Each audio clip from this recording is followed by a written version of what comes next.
Andrei Alexandrovich Chernov, secretary of the Central Committee of the party and a member of the Military Council of the Len Front, asked me about my service, and then told me that it had been decided to establish the Leningrad naval base and that I was entrusted to head it. How do you look at it? Leningrad is my native city, and I consider it a great happiness to fight for it. Well, that's fine. The next morning, October 2nd, I was already at the headquarters of Rear Admiral F.I. Chelpanov, commander of the naval defense of Leningrad, which was now being reorganized into a naval base. Chelpanov's flagship command post was located in the basement of the Naval Academy building on the 11th line of Vasilievsky Island. Just as we began our conversation, the operational telephone rang. The front commander ordered me to immediately report to him together with the Chief of Staff, Rear Admiral V.A. Petrovsky, my new colleague, whom I knew from long ago as a very educated man. He turned out to be an excellent Chief of Staff. We went to Smolny, where the headquarters and the military council of the Leningrad front. General Dmitry Gusev, head of the operational department, met us. He congratulated us on our new assignments and briefly familiarized us with the situation. After the Nazis came to the Gulf of Finland in the area of Strelna-Peterhof frontier temporarily stabilized. Now the task is set to strike from the flanks to eliminate the enemy breakthrough. According to the plan of the front commander, the 42nd Army will attack from the Leningrad side of Strelna and the 8th Army at Peterhof from the side of Oranienbaum to squeeze the enemy group in a pincer. A sharp call of a direct telephone interrupted the conversation. Army General G.K. Zhukov invited us to his office. He met us with restraint and sternly. Putting his hands behind his back, Georgy Konstantinovich, immersed in thought, paced the large office. Having listened to our report of arrival, he looked at me with tired eyes and asked dryly, "Have you already accepted the cases?" "No, I haven't." "You will have time to accept, but now get an urgent assignment." Bringing us to the map, the commander pointed to Strelna, a suburb of Leningrad. "Tomorrow at dawn you'll land a company of sailors here. The task is to break through towards the 42nd Army. Understood? Don't invent any classical operations. Act quickly and secretly. Move the company, that's all." "Do you know these places?" "Yes, I do." "You sound a little overconfident. You've never been there."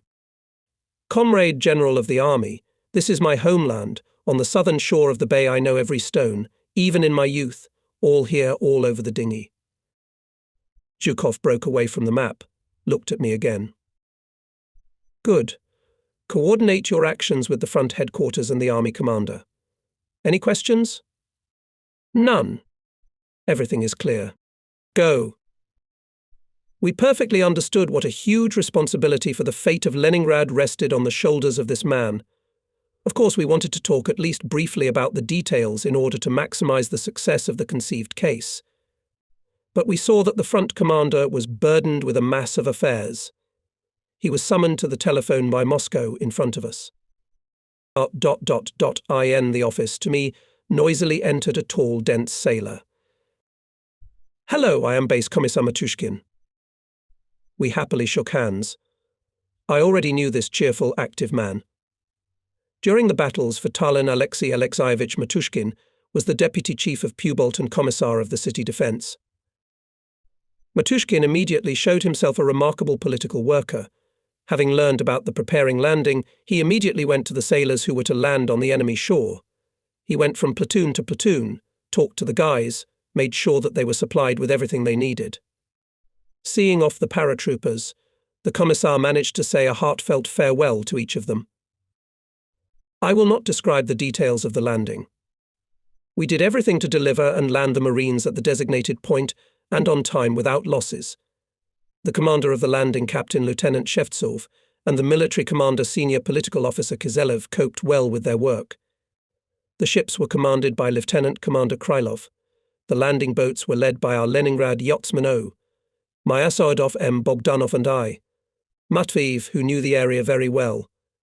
At this time, a special detachment of ships to the west of the landing site carried out demonstrative actions to distract the attention of the enemy. The landing party safely landed and went deep into the enemy-occupied shore. Unfortunately, further communication with him was lost, and until now no one knows exactly how the fate of these brave sailors. Just as hastily in the following days 4 more landings were made, 3 in the Strelna area and 1 in Peterhof. They were fighters of the 6th Marine Brigade and NKVD units. The paratroopers fought heroically, did everything that was in their power.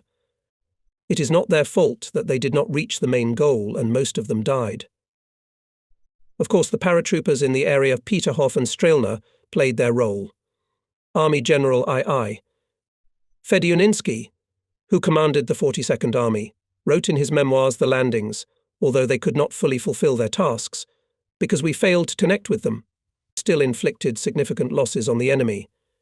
And not only in this value of the paratroops, the Nazis were forced to hastily begin to create an anti-landing defense of the coast.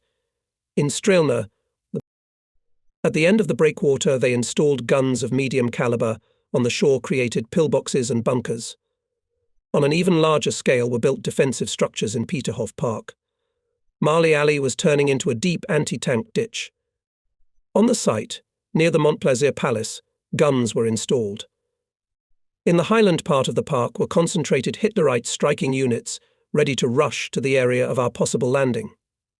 They were pulled here from the advanced positions. This is what our Baltic landings in October forced the enemy to do.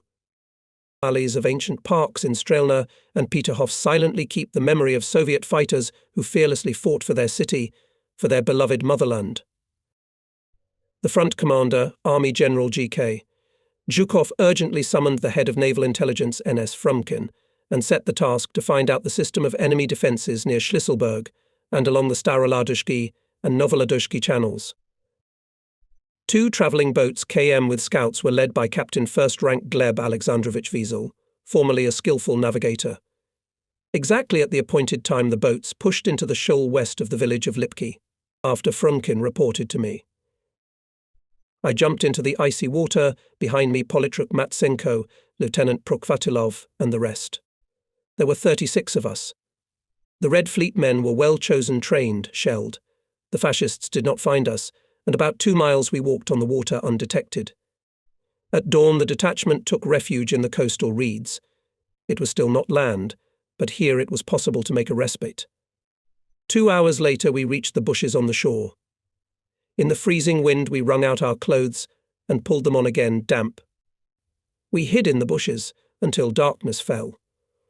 Lukin and Kotoruka, sent to reconnaissance, returned safely and reported data on the movement of fascist patrols. It got very cold. Many soldiers got cold. Burying their faces in the frozen ground, they unsuccessfully tried to hold back their coughs. We decided to move on. In the darkness we ran into an ambush. Petty Officer Graznov encountered a fascist in the bushes. The fight was short, he did not have time to make a peep, but other Hitlerites opened fire. Wounded Baranov, shooting from a pistol with his left hand, killed several fascists on the spot. We still managed to break away from pursuit and to hide in bushes. Frumkin led his men through the enemy positions to the location of the Volkov front units. All survived. The task was accomplish the enemy's firing system on the banks of the lake and canals was clarified. All this was reported to Marshal K.E. Voroshilov, who was at that time on the Volkov front. Marshal highly appreciated the actions of the Baltic. The scouts were honoured with government awards. In October the blockade was not so acutely felt yet. Streetcars were running, lights were on in the apartments, telephones were ringing. There were many people on the streets, bustling about their business. In the evenings some cinemas were working, and the musical comedy theatre had a particularly large influx of people. Over evening tea, though already with sugar in a bite, families still received guests, shared the news. And even the third reduction of food norms on October 1st was met without much alarm. Still workers and engineers and technicians were given 400 grams of bread a day, employees, dependents and children 250 grams. There were many children on the streets. They invariably played war, in catching spies. Of course, shelling and bombing were disturbing, but Leningraders had already got used to them and were businesslike, disciplined in fulfilling all the instructions of the authorities for this case. More often than usual, fire engines raced through the city. There were many fires in October. According to some data, more than 700 fires were registered. The population had not yet had time to get used to the methods of extinguishing incendiary bombs. Bombs of various caliber. In October, the fascists dropped on the city twice as much as in September, more than 61,000. To this we should add 7,500 shells. Leningraders spoke of the blockade as a temporary phenomenon. Many of my acquaintances asked me quite seriously, "Tell me, please, Yuri Alexandrovich, when is the blockade supposed to be broken?" It was said as if it was an event provided for by a precise schedule. This is how they used to ask about the arrival of the Red Arrow Express train. Of course, we supported the optimism of our dear Leningraders in every possible way. Certainly, I replied to everyone, the blockade will be broken, and in the very near future. The reason for such confidence was the arrival to our base headquarters of the Fleet Commander Vice Admiral VF, tributes late in the evening of October 12th. "We begin to break the blockade," he said. This time from the east, from the rear. In the headquarters to us summoned the highest commanders of the fleet. Komflot explained that Stavka instructed the commander of the Len front to carry out an operation on the blockade of the city by striking at the Sinyavinsk-Schlisselburg bulge. The Leningrad naval base was to take an active part in this task. Neva Task Force will attack from a small patch on the left bank of the river, but before that it should receive replenishment. It is urgent to transfer over 16,000 soldiers, more than 100 guns and dozens of tanks across the Neva. Here we are to take part in this endeavour. Transportation cannot hide from the enemy. He keeps under control of our right lower bank, his artillery and mortars shot on it every bump. Time for the development and preparation of the operation has been allotted in short supply. We got down to business right away. We knew that the crossing would require a lot of dinghies and motor boats. At night we towed boats from Kronstadt. We also took them from the ships on the Neva. At night the dinghies were loaded on cars and taken to Nevskaya Dubrovka, for which the chief of the fleet rear Major General M.I. Moskalenko provided us with all cargo vehicles.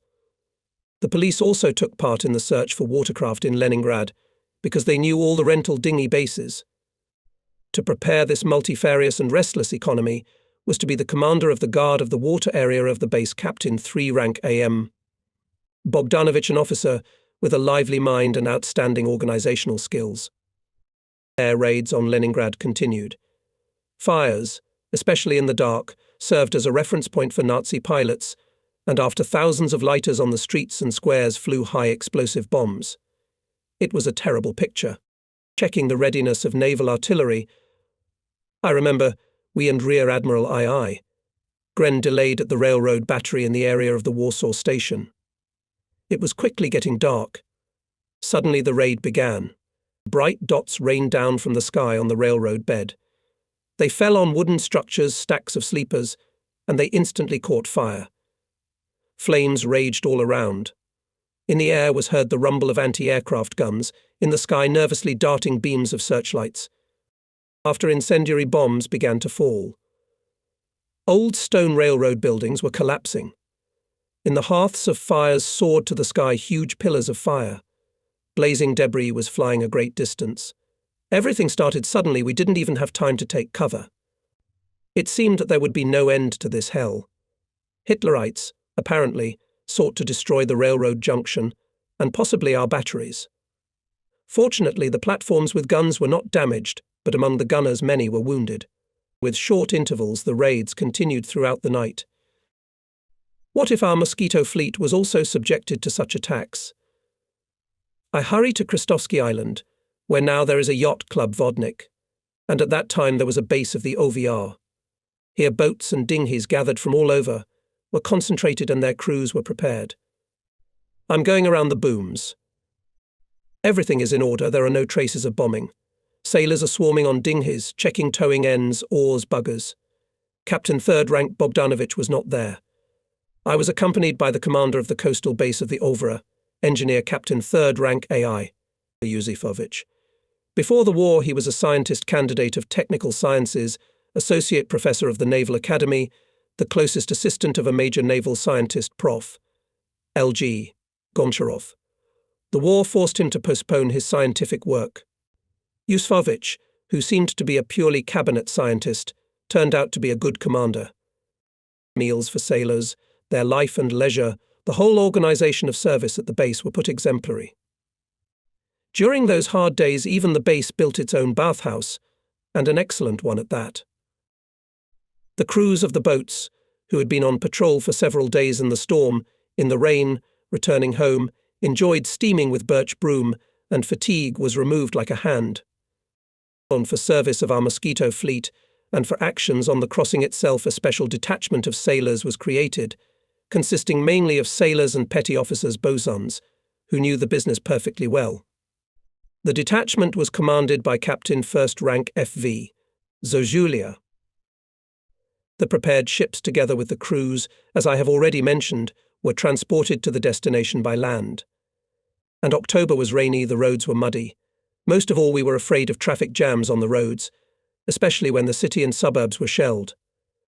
I remember, somewhere in the woods behind Rozhevka, we caught up with General Moskalenko and a large column of cars. As always in such cases, there was noise and swearing on the road. We found the column commander. Moskalenko began to scold the young officer for being stuck on the road in the place that had been shelled by the enemy more than once. Understand, you will be left without cars. Turn to the forest quickly. And indeed, soon the shelling of the area began.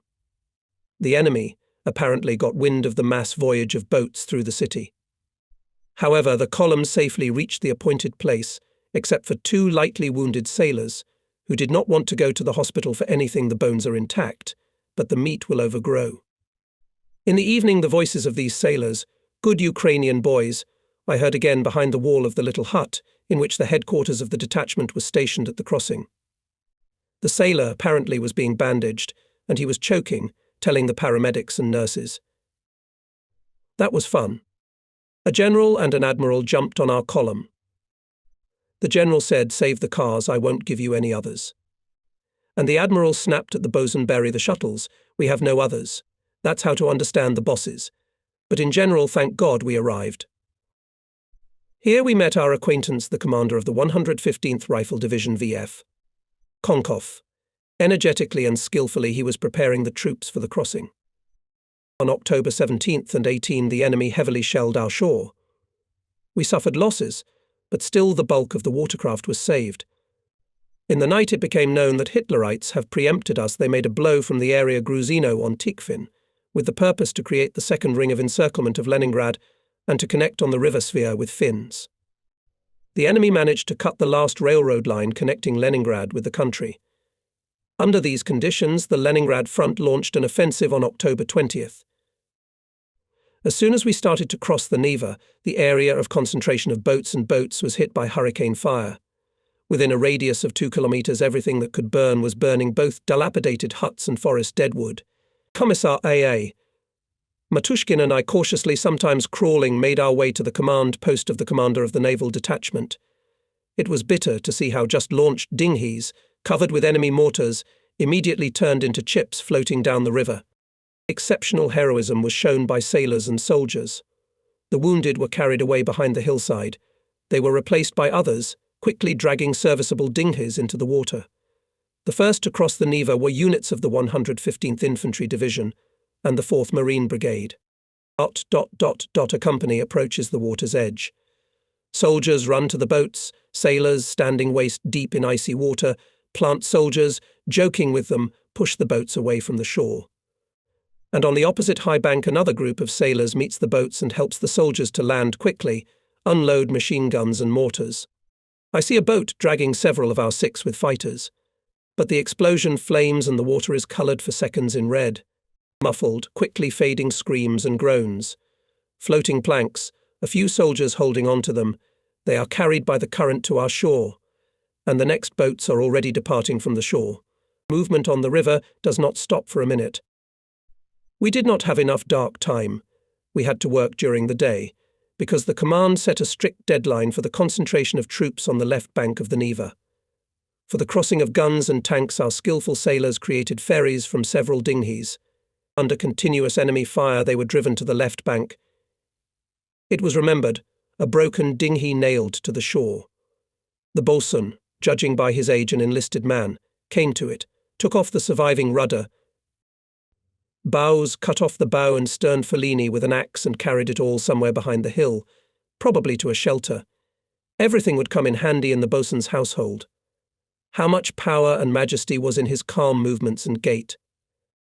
I wanted to say something encouraging to this hero, but from the close burst of the shell we were both covered with earth, and all lyricism was blown out of our heads at once. Shells were whistling over our heads. It was ships and batteries covering the crossing and the advance of our troops. The rumble of their artillery raised the mood. Sailors loudly marvelled. Great our Croats are beating the Croats. Tack them, tack them, tack them. Fierce fighting on the Neva continued from October 20th to 24. Only for these days the fleet fired more than 24,000 shells of various calibers at the enemy. The Leningrad front then did not achieve the desired success. But this in no way diminished the importance of the operation. Once and again the enemy was made to realize that Leningrad was not going to put up with the blockade, the idea of a breakthrough lives, and will live in the heart of every defender of the city. It did not work today, it will work tomorrow. Active actions of the troops of the Leningrad front prevented the Nazis from transferring their divisions to Moscow, where the battle was also heating up. We continued to transport troops to the left bank of the Neva. When the river froze, sailors and sappers laid 3 ice roads across it. To make them more reliable, 18 cables were laid on top of logs. In total, more than 17,000 soldiers, 49 tanks, and 139 guns were ferried. Pyatak received the necessary reinforcements. With the appearance of ice on the Neva, the naval detachment was disbanded, and its personnel returned to their former combat posts. The majestic city grew darker every day. In the middle of November, the lights went out in residential houses. There was not enough electricity. In December, the streetcars stood up. If they had just stayed out of their parks early in the morning, it would have been better. But they sluggishly froze in the afternoon on the line and never moved again. And then the shells broke the wires and destroyed the tracks. Cars with broken windows stood in different parts of the city, on turns, in squares. The snowstorms covered them with drifts. It was a snowy winter. There were no sidewalks on Nevsky Prospect. Along the houses were paths, then climbing snowy hills, then steeply descending from them. In January, water supply, sewerage and heating ceased to function in the houses. Long lines lined up at the ice holes on the Neva, and frosts reached 40 degrees. The last stocks of foodstuffs were melting. Everything that looked like food was collected in all warehouses, down to the flour dust in the mills. Everywhere, and the remains of fuel were picked up. It was needed by the factories, the defense industry. All railroads leading to Leningrad were cut by the enemy. Food delivery to the blockaded city became possible only by ice across Lake Ladoga. But we needed data on the actual state of ice on the route. The military council of the Len Front entrusted this task to the Navy. Probably, remembering my stories about how I had laid roads to the rebellious Kronstadt forts on the ice in the winter of 1921, during the Civil War, the Komflot summoned me to his office. Go immediately to Ossinovets and check on the spot how the ice reconnaissance is going. On November 15th, in the evening, at the CP of the Artillery Division of Lieutenant Colonel M.I. Turovarov, we had our first meeting with the Deputy Chief of Hydrography of the Fleet, Captain 2nd Rank A.A. Smirnov, and with the young hydrographer Lieutenant E.P. Shurov, who was entrusted to form an ice road hydrographic detachment and carry out reconnaissance of the lake. The decision to organize an ice road depended on the results of this work. Officers, hydrographers V.S. Kopryushin, V.N., Dmitriev S.V., Giov and a special team of 10 sailors arrived from Leningrad at the disposal of E.P. Shurov. Everyone was in a fighting mood. We worked in friendship and quickly. We prepared 5 Finnish sledges, put a compass on them, laid milestones and Peshnir. From the first meeting, E.P. Shurov made a very good impression on me. He was a self-confident and self-assured, judicious, knowledgeable officer. The lieutenant reported to me that he had already flown over the lake in a U-2 airplane with pilot Topolov and made sure that the ice edge was still close to the Schlisselburg Bay, and passed along the parallel of Cape Moria. To all appearances, the ice is still very thin, but the temperature is expected to drop to -20. I demanded from the hydrographers to be especially careful, because the fascists are very close. We can come across their sentries. We discussed everything. The scouts were reported to Kobopa on the eastern shore of the lake. At nightfall, the hydrographers, accompanied by good wishes, went out on the ice. As it was agreed, the scouts went in pairs, connected with each other by a signal halyard, at a distance of 20 meters from each other. Lieutenant Churov was in front with a compass on a sledge, and Lieutenant Dmitriev was behind him. There was also foreseen a combat guard consisting of 3 sailors, the senior of which was a fast-moving Red Fleet Korolov. He went on skis without sledges, but with a pedometer. Lieutenant Dmitriev marked the distance travelled with a Sachenimi circular. Every 500 to 600 meters the scouts punched a hole, measured the ice thickness, and put a milestone. During the night the frost increased. On the one hand, it was good the ice thickened quickly, but it became difficult for the scouts to walk. Lieutenant E.P. Churov told me afterwards, "You see, Comrade Admiral, we are walking quietly, calmly. On the right, in the direction of the front, for the whole time only flashes of shots, the rumble of firing, sometimes very close machine gun rumbles. And suddenly the ice under our feet begins to sway smoothly, as on a measuring boat in a dead ripple. We stop and measure the ice thickness. Only 5 centimeters. The frost is crackling, and my back is soaked. So we can go to the bottom, which means that the exploration will fail. Quietly moving on. The ice stops shaking, we walk faster. And then the ripples again. And so on the whole way. 5 hours later, the hydrographers decided to take a break. Food supplies were scarce. Each of them had a piece of salted cod, 250 grams of bread, and 3 pieces of sugar. And imagine, Comrade Admiral, continued Churov, the thick clouds suddenly dispersed and the polar star trembled in the frosty sky. I rejoiced and immediately decided to use it to check our compass. Oh horror, the compass was wrong by 40 degrees. So we could fall into the hands of the Nazis. We decided to wait until dawn. When the sun rose, the hydrographers saw that they were only 4 miles from the shore. In the frosty air, Osanovetsky lighthouse was clearly outlined, so they had been circling around at night. We went further, but as luck would have it, Lieutenant Dmitriev, climbing over the ice hummock, badly injured his leg. We had to get him to the shore. The sledge couldn't be dragged over the high steep hummocks. They abandoned them. Krasnoflotsi Korolov and Kopekin shouldered all the property, and Churov carried the injured comrade. And so we waded through the hummocks to the dugout near the lighthouse. You can imagine our surprise when early in the morning we got the news that Lieutenant Dmitriev had been taken to the sanitary unit. Which one? What was the reason? While we were figuring it all out, Lieutenant Churov and his sailors were gone. It turns out, having rested in the dugout, replenished the meagre food supplies, having checked all calculations once again, the lieutenant and his companions set off again. This time everything turned out safely, and by the morning of November 17th the track was laid out and furnished with milestones. The thickness of the ice was plotted on a tablet.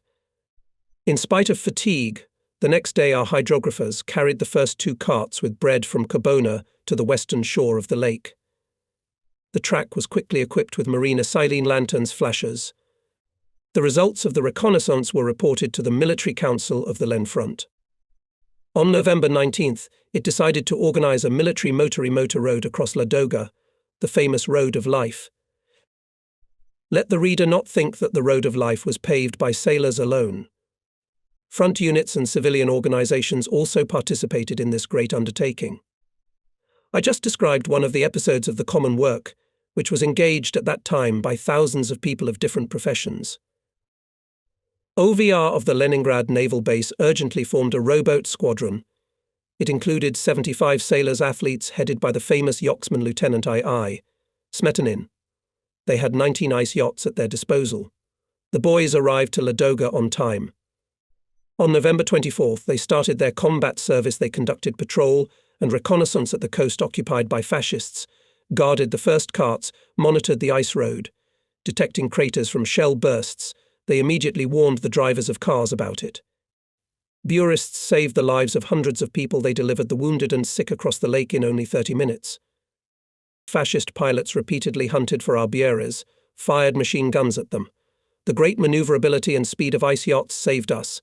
The commanders of BOIZI, Lodkin, IM Mikhailov, VKK, Koshagin, KI, Alexandrov and many others distinguished themselves in the fighting.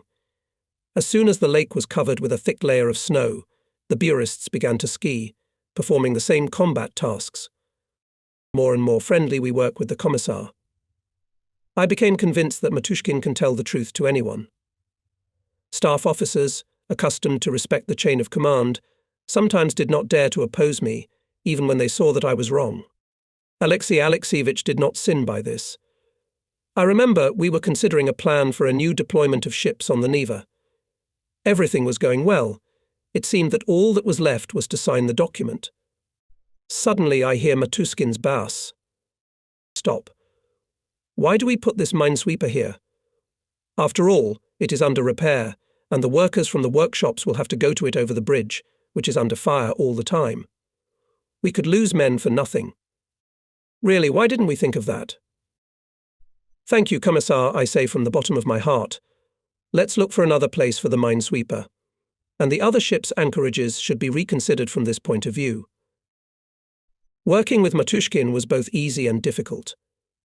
There were times when I had enough to do, and he suddenly brought to me a political officer of the ship who had dropped by. He told me interesting things. It does not hurt to listen to you. I hardly hide my irritation. I put aside various urgent papers. The commissar of the ship tells me how they organized a competition at the repair, how they encouraged the distinguished, how to strengthen friendship between sailors and repairers. Indeed, a lot of interesting things. I am drawn into the conversation. Together we outline how to spread this useful experience to all ships of the base. Sometimes we puzzle over some issue, but nothing works out. So it was in winter, when we repaired minesweepers and patrol boats, so necessary for the fleet. In the frozen, half-destroyed workshops, life barely thawed. The workers, weakened by hunger, could barely stand on their feet. There was a shortage of energy, fuel, what is there, everything was in short supply. Even our cheerful sailors were beginning to lose heart. Listen, Matushkin said to me, let's talk to Rodionov, maybe he'll give us some tips. Also found me a wand, I grinned. Moskalenko himself cannot help anything else, and his commissar even more so. You don't know Rodionov well. Brigade Commissar Mikhail Sergeyevich Rodionov, the commissar of the rear of the fleet, short, slim, but very lively, listened to us, thought. Good, Matushkin and I will go to the workshops tomorrow. They spent whole days there. They gathered communists and Komsomol members of the plant and ships, talked to the workers. They got a marching army kitchen, dragged it into the yard of the workshop. There was not enough food, but the kitchen was smoking. The best ship's cooks were working over the boiler. In our conditions, the smell of the galley is the best incentive to work, Rodionov explained. Workers began to receive hot food. They could warm themselves with boiling water at any time. And most importantly, the fire appeared in the work. Everyone knew that their successes were being closely monitored. In the shop there was a board of indicators, which marked the daily output of each. Lightning and battle leaflets told about the achievements of the front-runners and criticized the laggards. Rodionov managed to shake up the rear workers the workshops began to receive, though not in full, but everything necessary for repair, and the work went on. Chief of Staff Rear Admiral V.A. Petrovsky unfolded the map and showed the notes. Here is where our ski patrol this morning found on the ice of the bay traces of either sledges or skis. There is little snow. It is difficult to see. They stretch from Peterhof to the Sea Canal and then turn back. It was something to think about. So the fascists began to make forays onto the ice. We had to hastily create an ice front almost 50 kilometers long. Its defense required additional forces and means. The Military Council of the Leningrad Front organized the so-called internal defense of the city, which united the city militia, fire departments, rifle work brigades, as well as parts of our Leningrad naval base a total of about 37,000 soldiers and commanders. The Leningrad naval base was entrusted with the defense of the Sea Canal fairway and the approaches to the city from the Gulf of Finland. Lieutenant General G.A. Stepanov, the head of the garrison of the city, was the head of the Leningrad Navy, a career officer, an experienced border guard, and an excellent organizer. I was his deputy on the marine part, and mainly on the ice front. "You act here, Comrade Panteliev, although the sea is frozen, but still it is your element," joked the general, when we with him developed a plan of winter defense of Leningrad. The ice front had its own peculiarities. It was a fierce winter. We could not keep our troops on the ice, we could not build trenches and dugouts there, where we could get warm. That is why the constant ice reconnaissance of approaches to the city from the sea was of special importance. Patrols on the ice were sent out at first not further than 3 kilometers from the shore, and Volg troops were in the nearest barracks in constant combat readiness. Going around the units allocated for actions on the ice, we often remembered Soviakim, physical culture organizations. They were little engaged in ski training of young people. We did not need champions in the war, at least just skiers strong, hardy, skillful. Alas, there were few of them. All hastily formed ski battalions at first turned out to be just training units. The flagship head of physical training of our base, Major Frolov, trained skiers day and night. In all parts of the fleet were looking hard for people who owned skis. Probably if we were to play soccer, so dozens of teams found, but with skis badly, Frolov lamented. His frustration is understandable. A Soviet young man, the defender of our motherland, should learn to shoot, swim and ski before he is called up for military service. The footprints discovered on the ice of the bay worried everyone. Each headquarters investigated the event from its own point of view. The headquarters of the 21st NKVD Rifle Division, which was defending the approach to the city from the ice, in the corner between the canal dam and the shore, kept asking us if there were any more tracks in the direction to the east. Chief of Fleet Staff UIF, Rawl, called me, and was also interested in the details. Our communication with him was now much easier. The fleet headquarters relocated to Leningrad and occupied our premises at the academy. We moved to the right wing of the Admiralty, overlooking the Neva River and the Palace Passage. In a few days we managed to equip our CP in the basement. It was small and had a very weak defence. However, from here there was a connection with all parts of the fleet. This is the merit of our Chief of Communications Engineer, Captain 2nd Rank Schwarzberg, his assistant Utrobin, and all the communicators. I ordered to call the sentries to the headquarters. But we learned nothing new from them. Comrade Admiral, explained the petty officer. The cold is fierce, the wind is infernal. It doesn't let us move, it drags us to the side, it's pitch black, so we barely notice the tracks. That's all. Again we remembered about our ice yachts. A detachment of 18 Boyers was a part of the base's IAD. Another detachment of 19 Boyers was a part of the Air Defense Corps. Teams of Boyers, as I have already mentioned, consisted of Leningrad sportsmen. Among them were well-known yachtsman Senior Lieutenant IP, Matviev, Junior Lieutenant BP, Dmitriev, Petty Officer of the First Article NE, Ostratov. The Boyers had hand machine guns, but their main advantage was their speed, which made them invulnerable to the enemy. At the beginning of winter the ice was like a mirror. The Boyers immediately began to reconnoitre the area of the Sea Canal and the whole ice front. They also kept in touch with 4 barges of air defence, frozen in the ice of the Neva Bay. The commander of the detachment, Senior Lieutenant IP, Matviev, often flew along the ice under shrapnel fire, as if on the distance of all Union sailing competitions. Under the Nazi fire, he delivered food to barges of air defence, made reconnaissance. Together with him bravely acted Petty Officer of the First Article AN Matskevich and M.A. Sorochenkov. So the next day, after finding traces on the ice, we released our white-winged scouts. They flew over the area in a few tens of minutes. IP. Matviev's boys detected near the route of the Sea Canal, near the deckhouse of the sunken tugboat, Nazi soldiers who were installing an antenna on the ice apparently. They had chosen the tugboat for an observation point. Seeing the tugboats rushing towards them and shooting on the move, Hitlerites were frightened and hid in the hummocks, not having time to make a single shot. A few minutes later, as soon as we received Matveyev's report, our battery from Lachta opened fire on the area. From the second sent out, Buer reported that the superstructure of the ship was completely destroyed. There were mutilated corpses of Hitlerites lying around. Reports flew to the headquarters of the inner defense of the city and to the headquarters of the fleet. Only there was only talk then, that about Buers and artillerymen, marking the enemy. In general, at that time, the whole ice field of the bay was shot by dozens of guns of different caliber from Leningrad and Kronstadt. Henceforth, the ice front began to receive even more attention. The 2nd Air Defense Corps put 12 anti-aircraft batteries at our disposal. We were given 3 more divisions of 85mm anti-aircraft guns. They were deployed in the western part of the city, on Krestovsky and Vasilievsky Islands, and on Petrograd side, adjacent to the coastline. It would not be easy for the enemy to approach the city through such a curtain of fire, and in any case the element of surprise was excluded. Our sailors showed great ingenuity. They mounted 45mm guns on sledges and easily moved them on the ice. These 8 self-propelled batteries became our mobile artillery. But the Nazis did not give up their plan. Once from Kronstadt reported that a large detachment of enemy infantry with tanks came from Peterhof on the ice and moving to the sea canal.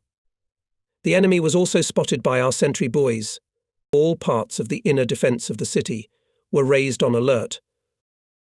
The calmest of all was Rear Admiral II, Gren, the master of the fleet artillery. "Do not worry," he said. "The more of them will get out on the ice, the better we will give them heat. Nothing will be left of them." I drove to our 45mm battery, which stood on a low slope of the Kirov Stadium, facing the sea. From here the bay was clearly visible. There came a serious test for our winter defence. First the cruiser opened fire on fascists, and then batteries of the base and Kronstadt forts. Very soon Hitlerites were dispersed. One of their tanks was submerged under the ice. Our boys arrived and found only corpses of fascists and a huge crater in which the German tank had fallen through. The fascists did not reach the sea canal, but their obviously demonstrative sortie alerted us. We accelerated the preparation of the ski detachment. The beginning of snowfalls hampered the raids of Buers. We send out ski patrols. Since the observation from our side due to bad weather was now conducted intermittently, we did not have full confidence that the Nazis are not getting to the canal.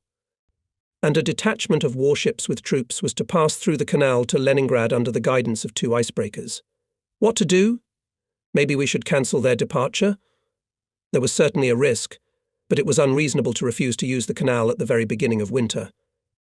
After all, we had to carry from Kronstadt a large number of ships with troops of the Hanko garrison and transfer a number of operational cargoes. It was technically impossible to weed the canal, the ice was in the way. We realized that even if the enemy broke holes in the canal to lay mines, they were quickly covered with ice and snow. We had to learn to distinguish on the snow the smallest protrusions that marked the edges of the holes. Not at once, of course, but our skiers comprehended this wisdom of war. Should we let the ships go through the canal or not? There were many judgments. We decided not to delay the ships. At nightfall, the icebreaker Volinets left Kronstadt, followed by the icebreaker October with the leader Leningrad in tow, the minesweeper Ural, and the transport Pyataletka, both with the troops of the garrison of Hanko. On board the ships thousands of soldiers and commanders. One can understand our worries. Radio exchange with the ships is forbidden, not to give them to the enemy. And the enemy is also silent, does not light searchlights, does not open fire. The atmosphere at the command center was tense. Where are the ships? What about them? And then about 21 hours there was a phone call. The observation post from the dam of the sea canal reported that clearly heard in the sea explosion. We call to other posts, maybe it's the fascists opened artillery fire on the ships. No, it doesn't look like a shell burst. While we were clarifying, we received a report about 2 more explosions, weaker. At 22 hours, the icebreaker Volinets finally appeared, followed by other ships. It turned out that a mine had exploded near the icebreaker in the Kamenia Bank area, and 8 minutes later 2 more. They were either of the river type or simply army land mines. They did not cause any damage, only scratched the boards and superstructures with shrapnel. But the fact was alarming. It became clear that the enemy began to mine the sea drop. We had to increase the number of patrols on the ice. The frosts were getting worse. Blizzards raged over the bay. In the long, restless winter nights, we expected all sorts of trickery from the enemy. And not without reason. On December 7th, 5 miles from the dike of the Sea Canal, our patrol found 4 fresh ice holes, barely covered with ice. The frightened fascists left 2 checks and 2 mine springs near the holes. At once a party of mines went there on buoys. The miners dropped depth bombs into the holes. Very strong explosions followed. Apparently, several Nazi mines exploded. But did all of them? Passing through the Channel ships, we were terribly worried would not be blown up. Fortunately, no icebreaker and no warship was injured, although mines often exploded along the course and away from the fairway. We sent more and more skiers to the Channel. But it was not possible to stop finally Hitlerite sorties on the ice of the bay. The patrols now and then discovered holes. Though only started, the fascists did not have time to expand them so much that a sea mine could get through. In order to prevent the enemy from reaching the canal, we put up a barrage of infantry mines on the ice. In the direction of Strelna and Peterhof regularly sent our shock and reconnaissance ski detachments. The Kronstadtians did the same in their zone. The movement of ships along the Sea Canal continued uninterruptedly. Once in the middle of December, I was urgently summoned by the Chief of Staff of the fleet. Prepare the best icebreaker. It must take the submarine K-51 out to sea. But how will it operate? There's ice all around. It's a new, biggest cruising submarine. It will spend the whole winter in the ice-free areas of the sea. She'll be back in the spring. The boat was to be escorted by an icebreaker almost to Gogland. The leadership of the campaign was entrusted to the experienced submariner Captain 2nd Rank L.A. Kernikov. From the operational point of view, the plan seemed to me very interesting. Unfortunately, it could not be realized. On the passage to Lavansari from a strong ice movement, the submarine was damaged and had to return to Kronstadt. It would be possible to forget about this small episode, but the fact of such a brave attempt is important. At the time when the fascists were shouting at the whole world, as if our fleet was completely locked up in Leningrad, we, without waiting for spring, are trying to take our boats to the open sea, constantly looking for a chance to hit the enemy harder. As I have already told you, in the fall months our submarines fought on the enemy's communications throughout the Baltic. They went to sea through all cordons in any weather. The storms that fall were fierce. There were accidents on the boats. On a big wave, in the cold, sailors repaired the damage and continued to fulfill the combat mission. In October and November, in the Baltic Sea simultaneously operated up to 7 submarines. Aviation. Engaged on the land front, could not help them neither to cover them from the air, nor to supply them with intelligence. Exceptional restraint showed submariners in these 4 months, waiting for the enemy in the southern Baltic, in the Danzig Bay, on the communication between Tallinn and Helsinki. For 2 months, 7 transports went to the bottom from torpedoes of submarine ships commanded by captains 3 Round Fi. Ivantsov IM, Vishnevsky SP Lisin, IS Abrasimov, PD Grishchenko. Submariners struck not only with torpedoes. The submarine S7 shelled Narva, Vivari and Aseri stations with the fire of its artillery. As a result, ammunition depots and fuel tanks were blown up. The submarine Lembit blocked the enemy's exit from Björkisund Strait with mines. Only the icefall forced the submariners to return to Kronstadt. On December 11th came the last boat, Sheish 309, under the command of Captain 3rd Rank N.S. Cabo.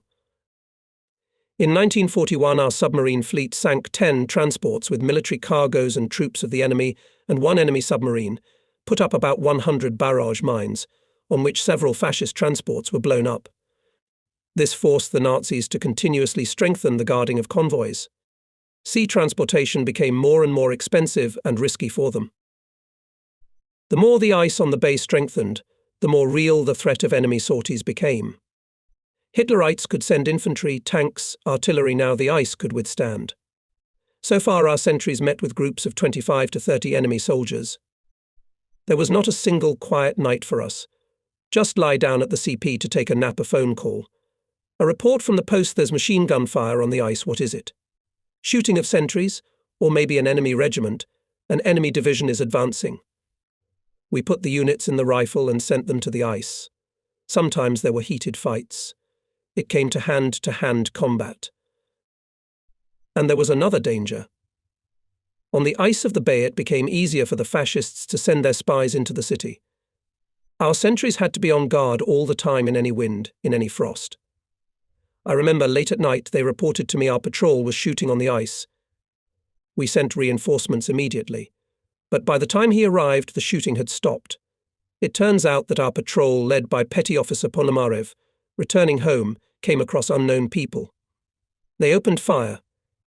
There was a strong wind, blizzard, pitch darkness. Still the soldiers managed to shoot one of the strangers. Our sailors, fortunately, were not hurt. We searched the dead man and found some very important documents.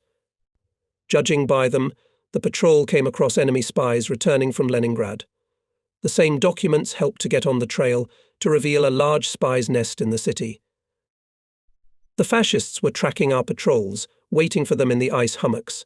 Two of our fighters, Epikin and N. Vikrov, got into such an ambush. The numerical advantage was on the side of the Germans. The sailors engaged in an unequal fight, fought to the last cartridge, to the last grenade, and then launched knives. The support we sent from the dam was too late. There were breathless bodies of two of our comrades on the ice, and a dozen dead Hitlerites nearby. As soon as the Nazis noticed our patrols on the ice, the German artillery from Strelna and Peterhof began to hit us with shrapnel. Sometimes our skiers were already hidden behind the dam of the Sea Canal, and the Nazi artillerymen were still pounding on the silent ice field. On January 13th, Lieutenant General A.B. Eliseev, commandant of the Kronstadt fortress, called. Listen, the enemy infantry with guns came out on the ice from Peterhof. We dispersed it with artillery fire. Don't let them come to you.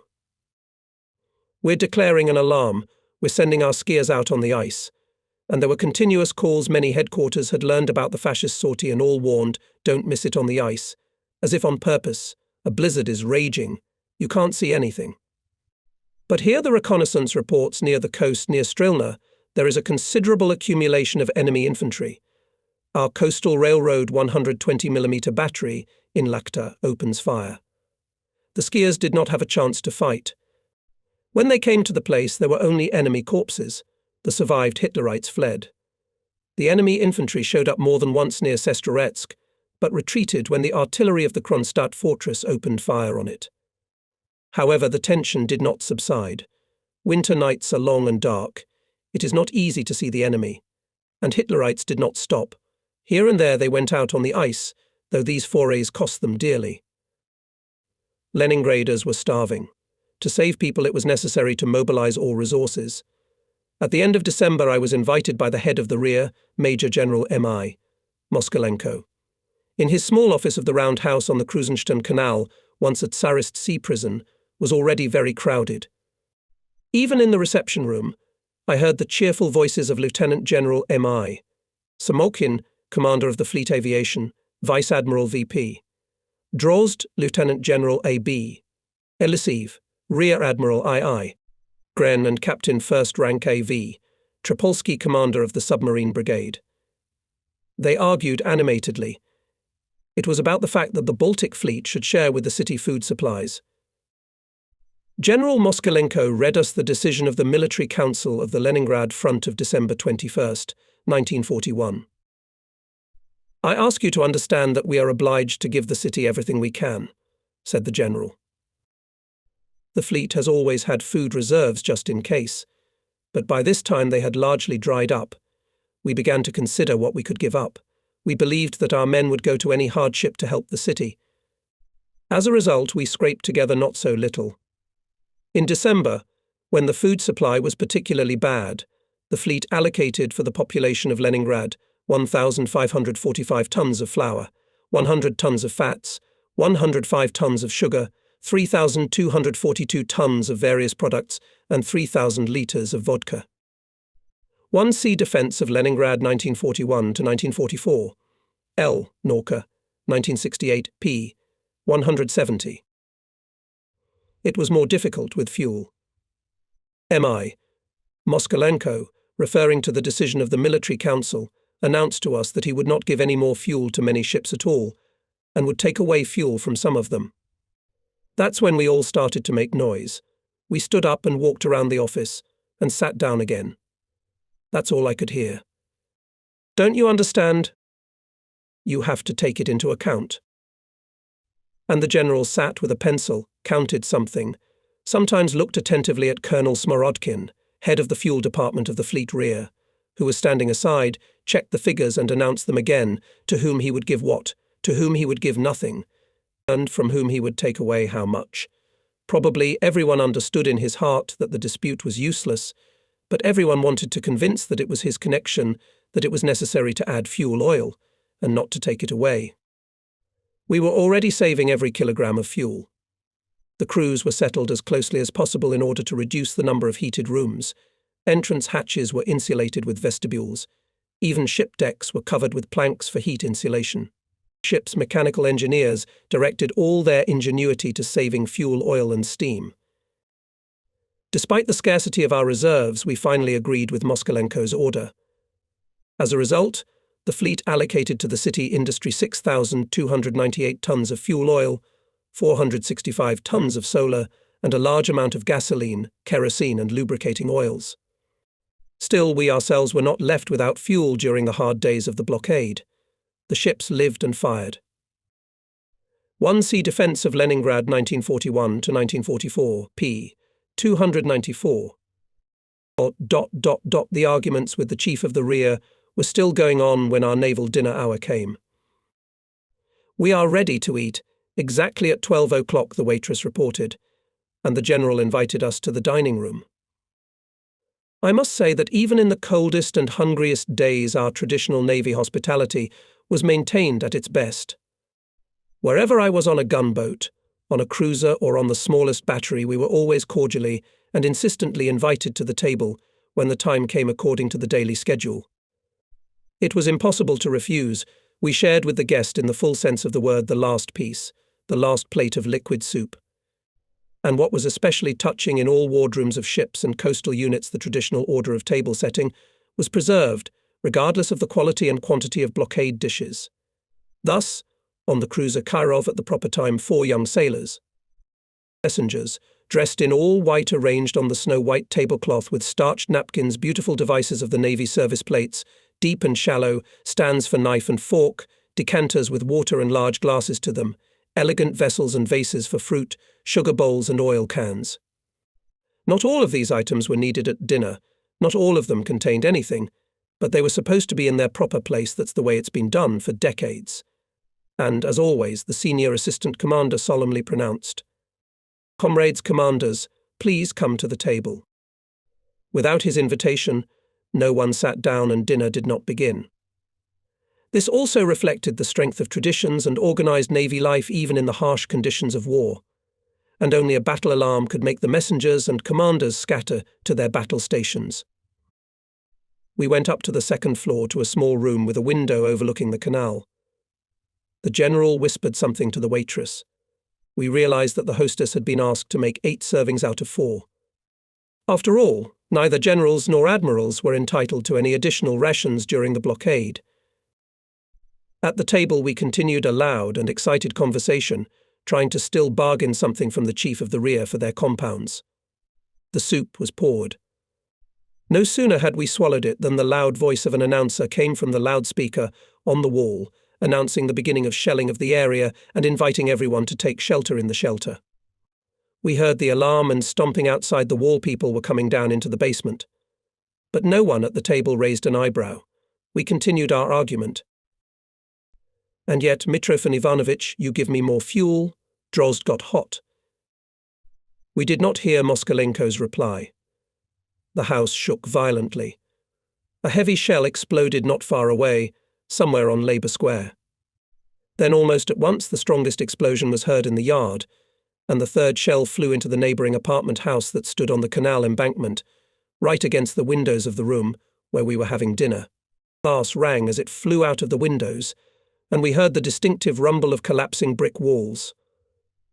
A cloud of dust rose above the house, fringed with flames, and on our table, plaster from the ceiling sprinkled copiously, and then the chandelier came crashing down. We jumped up, shaking off the dust and shards of glass. Brigade Commissar MS. Rodionov, the always friendly military commissar of the rear, flew into the room noisily. In his work uniform, with a gas mask on his side, this time he was flaming with indignation. "Comrades, this is an outrage. Doesn't the alarm concern you?" The commissar, of course, was right. This is no way to fight. To the delight of the enemy could easily die 8 top commanders of the fleet if the shell in the yard fell a few dozen meters to the left. Jokingly trying to hide our embarrassment, we quickly parted. The sorrows of blockade days were brightened up by fleet friendship. Somehow everyone around us became softer and more attentive. As never before, there was a desire to help a person, whether it was a subordinate or a superior. Everyone tried to share what he could to fulfill a request, if there was any possibility to do so. On New Year's Eve, there was a Christmas tree in every barracks, on every warship. No one wanted to give it up. Ship commanders congratulated their men on New Year's Day. Concerts were going on everywhere. Exactly at 0 o'clock on January 1st, 1942, all ships of the Neva River Unit gave a powerful salvo from all guns on the enemy's front line. There were also tragicomic episodes in my memory. Once my buddy's wife came to see me. The head of the family, together with his unit, fought far from Leningrad. The family was starving. To my great grief, I could not help in any way. The visitor looked at my big old pigskin briefcase. She gladly took it. A day or two later, I received a small piece of jelly in a box. Separately in a bag were the nickel-plated parts of the briefcase, as proof that they had not become components of the blockade dish. By the way, it was edible enough. The government took all measures to increase the importation of food to Leningrad via Ladoga and by air. The whole country addressed food parcels to Leningraders. Thus, the workers of Primorsky Krai collected and sent from Vladivostok to Leningrad a whole echelon of food and other gifts weighing 900 tons. On the day of the Soviet Army and Navy, February 23, 1942, I received a silver cigarette case with the inscription from the workers of Primorsky Krai to the heroic defender of Leningrad. I cherished this memory of the blockade days with the greatest love. In 1951, also on the day of the Soviet Army, being already the commander of the Pacific Fleet, at dinner among friends I took out a cigarette case and treated my neighbor with a cigarette. And suddenly my neighbor, the chairman of Primorsky Krai Executive Committee DP, Myushkin, grabbed the cigarette case and turned to everyone. Friends. In the 42nd year, we bought these cigarette cases at the expense of the workers of the region and sent them as gifts to Leningrad. The cigarette case passed from hand to hand, and I excitedly thanked primary people for their fraternal care of Leningraders during those hard blockade days. April 4th was a bright, truly spring day. In the city, as usual, shells were bursting in the morning. Our batteries answered. The rumble of cannonade rolled over the city. This time the Hitlerites favoured the Neva. The shells chiselled the ice, sometimes dangerously close to the ships.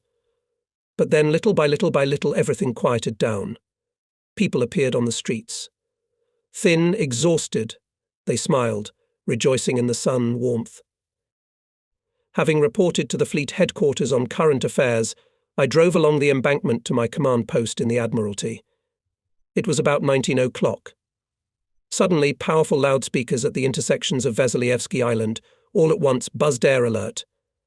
And almost immediately on the panel someone shouted, "Bomb."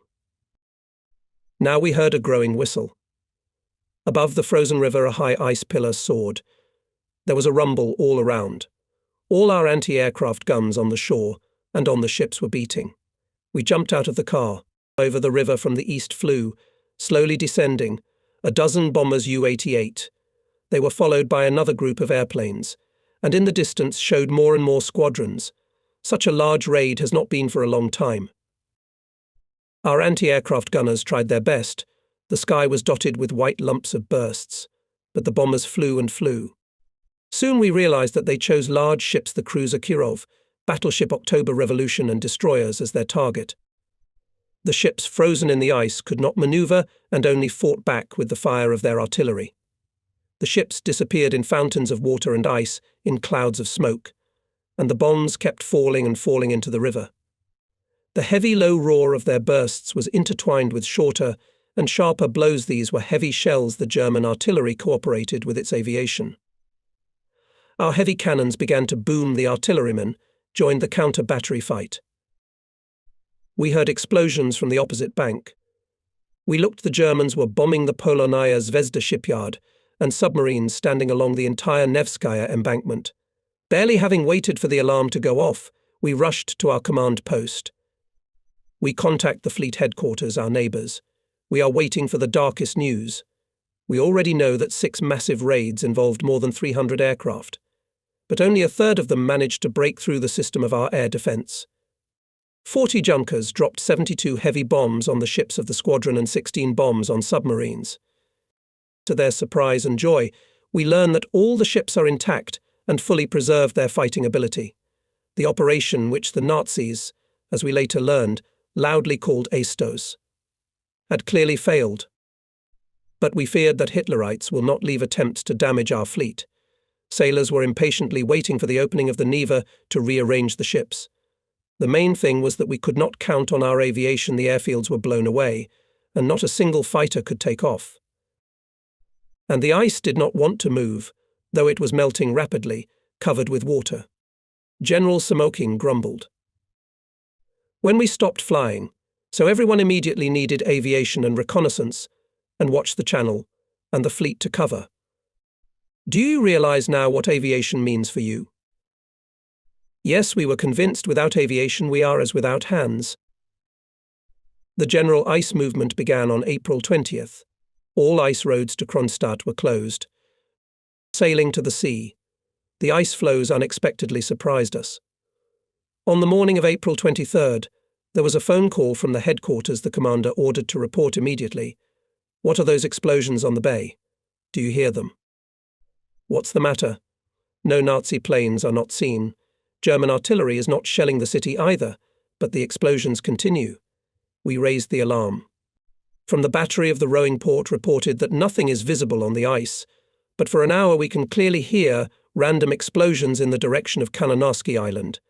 We're calling to all ends. Who is shooting? Who is blowing up the ice? In the end it turned out that it was the ice front that gave us a farewell salute. The ice movement caused spontaneous explosions of army field mines installed by sappers in the fall. The explosions continued all day long. They were counted more than 250. On official business I visited Ladoga again. In Osenovitz I met with Avramov.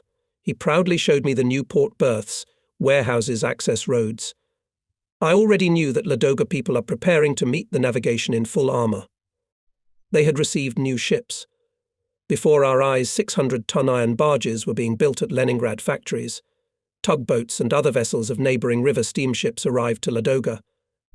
Ladoga rivermen built 31 wooden barges by their own efforts, using the equipment and timber stock of the pulp and paper mill on the river Seer. Each of them can hold 400 tons of cargo. I saw soldiers and sailors unloading heavy steel plates and bars from the platforms. Avrahamov explained that these are 600 tons of barges. They can't be transported by water, so they are delivered disassembled by rail. Just a few kilometers away from the enemy, in Golzman Bay, Leningrad shipbuilders built a primitive shipyard on the shore of the lake, where they assemble barges. The director of one of the plants, shipbuilding engineer Sergei Alexandrovich Bogolyubov, is in charge here. This is my acquaintance. When I was the chairman of the State Acceptance Commission, I had to deal with him many times. We accepted warships from him. Bogolyubov is a serious and strict man. The workers love him. Back in winter on the shore of the bay, shipbuilders built 4 slipways, the usual railroad tracks, with a slight incline lowered to the water. Barges were now mounted on them. Each shipyard sent its own teams of workers and engineers. Along with the parts they worked separately, trying to assemble their barge as soon as possible. Each one was pulling to himself. The efforts were atomized. SA. Bogolyubov could not tolerate such bushiness. Having arrived to Ladoga, he announced that there were no separate construction artels in Goldsman Bay, but there was one Ladoga shipyard, and he was its chief. He quickly managed to unite forces and create a friendly team. We closely followed the construction of barges, knowing that after the fall storms and Nazi air raids there were only nothing left on Ladoga. It would seem that for factories that have recently built line ships, cruisers, modern submarines, it would not cost anything to rivet such an unpretentious vessel, as a barge Bogolyubov told me when we were sitting in his tent. But the blockade made any task difficult. The project of the steel barge was developed by the designers of Morsuderprojekt in the shortest possible time. The only thing left to do was to start construction immediately, but that was not the case. The project envisioned streamlined ship outlines, and it was unthinkable without so-called hot works, otherwise steel sheets could not be bent. And where to get fuel and electricity for this? The project had to be redesigned. Designer A.K. Osmolovsky proposed to replace the streamlined outlines of the bow and stern with straight planes. However, the engineers had concerns that this would greatly reduce the speed of the barge. Fortunately, this did not happen. And at the Baltic plant, the designer V.I. Vasiliev simplified the matter even more by giving the barge a wedge-shaped bow and the same stern.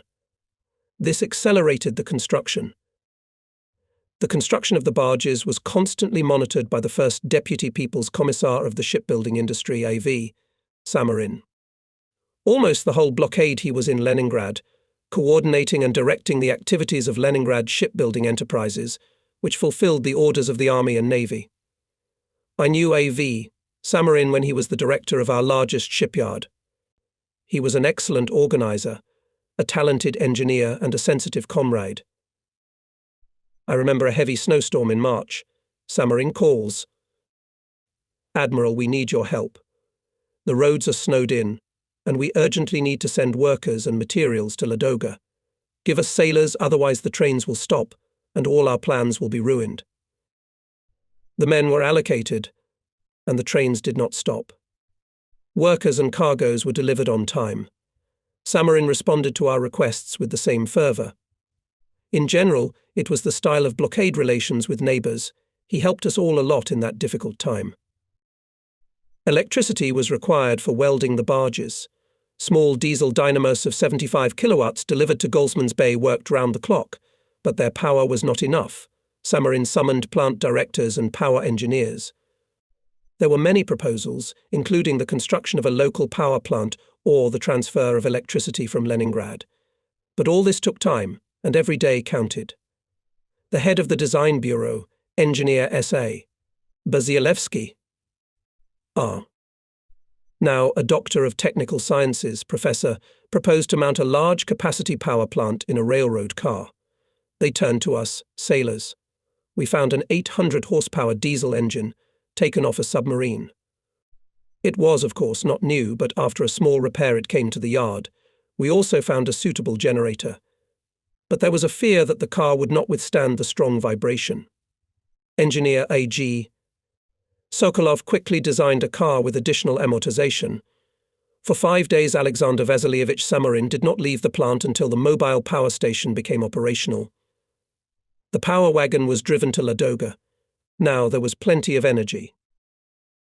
The work of the shipyard was closely monitored by the Military Council of the Fleet, the Leningrad City Party Committee. So much importance was attached to this work that A.N. Kosygin, deputy chairman of the USSR Council of People's Commissars, came to Ladoga Lake. He familiarized in detail with the course of construction of barges and made a number of very important decisions on the spot. Hitlerites got wind that some big works were going on in Goldsman's Bay. Their aviation became frequent here. We had to pull up anti-aircraft artillery to introduce patrolling of our fighters. The deadlines were strict. Leningraders coped with them. The first barge was assembled in 20 days, the next ones in 6 to 10 days. In total, 13 barges were launched in 2 months. They turned out to be very successful and took up to 1,000 tons of cargo. The design carrying capacity was exceeded more than 1.5 times. There was great joy when on May 27, 1942, the first barge left the slipway. on the same day with valuable factory equipment, went to Kobona and returned with food for Leningrad. It was a real holiday of builders and sailors. Navigation on Ladoga was gaining strength. The fascists tried in every possible way to disrupt our communications, but they failed. Never before had so much cargo been transported along the Ladoga, and yet the needs of the front city could not be satisfied. It was necessary to accelerate the turnover of barges and tugs to the utmost. But how to do it? The speed of tugboats could not be increased. And speed was not the only issue. Crossing the lake took no more than 6 hours, but underloading and unloading a large barge stood idle for 50 hours. And it turned out that one trip took almost 3 days. Not only was precious time wasted, there was a growing danger of the barge being killed by enemy bombs while it was standing motionless at the berth. Headquarters thought about this problem, thought and shipbuilders. And here the head of the Design Bureau engineer S.A. Bazilevsky, whose proposals were always distinguished by boldness and unusualness, suggested the idea to transport cargoes on the lake directly in railcars. Then the time for loading and unloading will be reduced to a minimum. In short, it was proposed to use steel barges as railroad ferries. It's a great idea, but would the barges hold up? Won't they overturn? And then the Military Council of the Front made a very important addition: the barges should also carry steam locomotives, of which there were many in Leningrad, and they were idle, and in the rear they were needed like air. While S.A. Bazilevsky was refining the calculations and conducting tests, the Leningrad Regional Party Committee involved many organizations of the shipbuilding industry, construction units of the Leningrad Front, and detachments of the People's Commissariat of Railways. Within 3 weeks, 2 ferries, berths and access roads to them were equipped. But nobody risked to load steam locomotives, Bazilevsky told me. I had to do it myself, taking full responsibility for the outcome of the case. The loading went safely. But the overinsurance again had its effect. No one dared to let the ferry and the locomotive go sailing. What could not happen? For several days loaded ferries stood at the piers. Bazilevsky had to go to the commander of the fleet. Finally, the ships gave the moorings and set off. The voyage went safely. So, on the lake floated barges with steam locomotives and cars full of cargo. The intensity of transportation immediately increased several times. Not only these big barges sailed on Ladoga, tiny little boats were also sailing on the lake. I saw them for the first time in Novaya Ladoga. They moored at the pier, and dozens of women and children disembarked from them. The passengers were cheerful and happy. "What other galleys have you got?" I asked the flotilla commander V.S. Cherokov. This Leningrad shipbuilders pleased us. On the water rocked small oblong iron boxes. In the stern was an ordinary automobile motor. This boat could take 25 tons of cargo and 30 passengers. The crew was usually 2 men, a motorist and a helmsman. Speed 5 or 6 knots, or almost 11 kilometers per hour. "There's a huge use for them," Cherokov said. "Barges and warships are big targets, and the Nazis are after them. And in these ships is not easy to hit. And there are many of them. They are scattered along the entire route. Try to chase them." By the spring of 1942, Leningraders had built more than 100 of these boats, called tenders. They were quickly appreciated. All passengers crossing the lake asked for tenders. "You see," said Cherokov, "during the whole spring we didn't lose a single tender. It turns out that this is the most reliable mode of transportation for us." The tender teams worked heroically, making up to 3 trips a day. This restless economy was commanded by a remarkable sailor, my old comrade on the Black Sea, Captain Second Rank Fyodor Leontievich Yukovsky. For many years he had commanded small warships, knew marine science perfectly, and it was hard to find a better mentor and teacher for the chiefs of tenders. Fyodor Leontievich himself crossed the stormy Ladoga Lake dozens of times, showing the helmsman how to maneuver on a steep wave, dodge enemy planes. He brought up hundreds of remarkable sailors, such as petty officers of tenders Shlikov, Poroshkin, Mokov, Vorobiev, and many others. These small ships were of great use in the future. Due to their shallow draft, they were indispensable for landing troops. Some petty officers of the tenders, who received baptism of fire on Ladoga, later earned the high title of Hero of the Soviet Union. And after the war, these ships served our fleet faithfully and faithfully for a long time. And more than once I had a thought it would not hurt to erect one such tender on the shore of the lake as a monument to shipbuilders and sailors of Ladoga. Hitler's General Kuchler, in his interview to Berlin newspapers, boastfully said the only way on the ice of Lake Ladoga, by means of which Leningrad could receive ammunition and foodstuffs, with the onset of spring, is irrevocably lost. From now on, even a bird will not be able to fly through the ring of blockade established by our troops.